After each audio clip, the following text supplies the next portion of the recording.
Hi guys! So matagal-tagal akong hindi nagkapag-upload ng video. So ito na naman tayo guys, nakikita nyo na naman ako, may bago na naman akong bidyong importanteng video na sasabihin sa inyo. Naalala nyo last time, so nag-remind na po kami na mag-backup na po tayo ng ating mga files sa Google Drive. Ilipat na po natin sa OneDrive. So maraming beses po kami nag-attempt na nagpaalala sa ating mga kasamahan, mga teacher kasama dito sa opisina na mag-backup na. So ngayon po, ito na po yung pag-uusapan ngayon. Ito pong implementation of storage limit for the Google Workspace Education accounts. Ito po yung memorandum na nilabas kailan lang. So ito po ay effective January 15, 2024. Ano po ba yung nasasaad dito? Ano po ba yung nasusulat? So, ito po, ang sabi, the Department of Education will implement a storage allocation for Google Workspace for Education accounts. This is in line with the new policies from Google and aim to optimize resources utilization while ensuring continued workflows. So, ito na po yung limit natin guys. Makikita nyo naman sa empleyado, sa opisina, sa mga empleyado, sa office, sa school, 100 gig na lang ang limit natin. Yung mga learners natin ay 20 gig na lang. So, yun na lang po. So, check po natin. Paano po ba natin ma-check ang ating Google? Kung ilan na ba yung nako-consume natin. Papakita ko po sa inyo mamaya ilan. Tapusin ko lang itong isang slide. Ang sabi dito, pag hindi raw tayo nagbawas, kasi nga malaki pa rin ang ating nako-consume sa ating Google Drive. So, ito raw ang mangyayari. Hindi na tayo makakapag-upload ng bagong files, hindi na rin natin mamomodify yung existing files natin, and at the same time, hindi na po tayo makakapag-backup ng mga videos natin. So, ano ba yung gagawin natin para makita natin kung tayo ba ay nag-exceed sa limit? So, ito po yun. Checkin muna natin.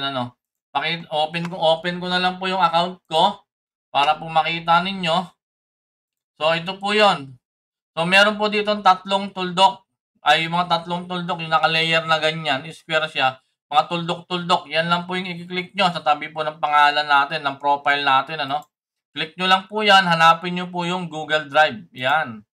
Pag-click po natin ng Google Drive, makikita nyo po rito, ako may red mark na ako. Yan o. So,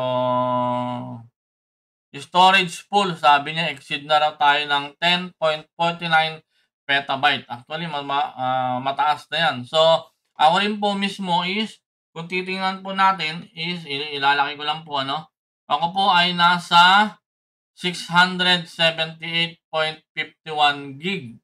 Pero ang sinasabi pong limit natin ay, ilan ba? Ilan ba yung limit natin na sinasabi? Kung mapapansin po natin, kung ipi-play ko po uli yung presentation ko kanina, at ang limit po natin ay nasa 100 gig na lang. Pero makikita nyo naman, ako po mismo is nasa 678.51. So marami pa rin po akong files dito na nandito, no? So kailangan nating ayusin. So kakaltasin ko siguro ang 500 gig na files ko para ma-meet ko lang yung requirements po. So, wala na po tayong magagawa. Isa ako sa pasaway. Pero palagay ko, hindi ako nag-iisa. So, malaki po talaga yung utilization ko ng Google Drive ko. Umabot pa ako ng almost 3 terabyte. Sa dami po ng aking sinisave. So, ito nga po. Although, lahat naman yun is educational. Kasama din kasi yung mga videos natin, how-to's nandoon. So, sinisave ko lahat sa file ko yun. Pero yun nga, nag-limit na po yung DepEd. So, wala po tayong magagawa. Susunod po talaga tayo. So, kailangan ko pong kaltasin ang aking mahigit na 500 gig na files para po ma-meet lang ang mga requirements. Ano bang mangyari pag hindi ko pa rin ako pag hindi pa rin ako nagbawas?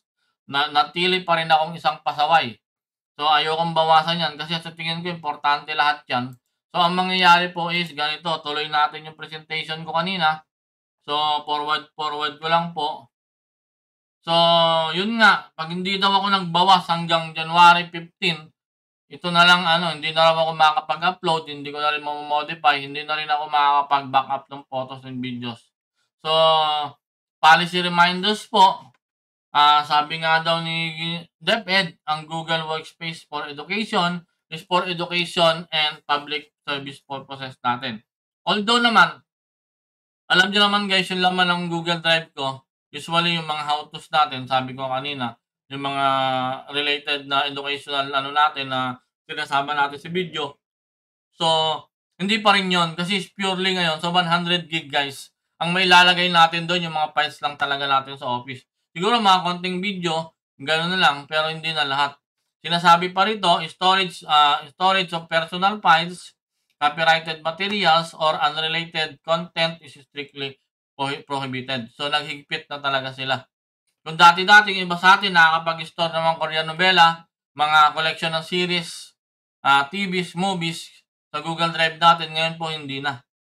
Ano pang masakit dyan? Sabi, failure to comply may result in disciplinary action. So, ano pa sabi dito? Monitor din po yan. Minomonitor yan ng ICTS and at the same time, ang ating mga ITOs. Monitoring of user consumption, ensuring compliance, reserve the right to delete unnecessary files after due process. So, pinakita ko naman sa inyo kanina yung drive ko guys, di ba? Nasa 600 na lang. So, sabi ko kanina, almost 3 terabytes yun. So, marami talagang nalagas na files ko. Maraming nabura. Pero before naman sila nagbura, nag-backup na ako. So, sinigurado ko na yung mga files ko nababackup ko na. Nabackup ko na po yun. Kaya wala na po akong problema. So, kasi kahit i-delete man nila yun, okay lang kasi nabackup ko na. Kasi kahit po paano, sumusunod naman tayo. Yun nga lang, hindi ko talaga na-delete lahat kasi nanghihinayang pa rin ako. Ang tagal ko rin pong inipon yun, kaya nga lang wala tayong magagawa. Pero at the same time, na-backup ko naman siya, kaya okay lang po. So, monitoring tools, ito lang naman sinasabi. Ito yung pinuntahan natin kanina. Kung gusto nyo na po makita, puntahan nyo lang yan. Pero, pindutin nyo lang sabi ko yung mga tooldoc doon na square. Then, click nyo yung Google Drive sa right side. So, ito yung dati, downloading of files. So, sabi na natin po sa inyo yan. Yung nag-migrate tayo from Google to OneDrive. Yung Google Takeout po. Okay din po yan. Then, pag may mga tanong po kayo, kailangan nyo po ng TA. Kung sa central office po, ICTS User Support Division. Pag sa regional naman po, is respective ICT unit. Pag sa division po kayo, kami pong mga ITO, nakahandang tumulong sa inyo. At yung mga ICT coordinators po natin. Tutulungan po namin kayo. Lagi tatandaan lang po natin, ang limit po natin is 100 gig na lang. Tayo po mga empleyado, school at opisina is 100 gig na lang. For now, sa January 15, mag-effective na po yon. Kung kayo po ay lumagpas ng 100 gig katulad ng nasa akin, is magbawas na po kayo. Bawasan nyo na po yan, i-clear nyo na po, para po umabot lang po kayo sa 100. Yung 100 nyo siguro dapat naka 90 gig lang kayo para may buffer tayo lagi. Pero bihira lang naman po yung kung purely files lang naman po yan, mahirapan po umabot ng 100 gig yan. Wag lang samahan ng mga video, no? At wag lang save ng save. Saan kasi marami kasi talaga nakasave, kaya aminado ako. Isa ako sa nalagasan ng mga files. Pero okay nga lang kasi na-backup ko naman siya. Kung may mga question po kayo, comment lang po kayo sa baba. And at the same time, pwede rin po kayo magpatulong sa ating mga IT officers sa division niyo. Pagdating po sa school, sa ICT coordinator po natin, lahat po yun na-orient na namin mga ITO. Sigurado po alam na nila ang gagawin. So, huwag po natin tatandaan, sa January 15 po, effective na po yung storage limit natin. So, ngayon pa lang po, kung meron tayong mga importanteng files na hindi pa na-backup, i-backup nyo na po. Dahil ako po, nakapag-backup na ako, matagal na. So, yun po. Kung may comments po kayo, sulat lang po sa baba at sasagutin po natin yan ng maayos. So, maraming salamat po sa time nyo sa panonood. Hanggang sa susunod po ng video ko. So, mabuhay po kayong lahat.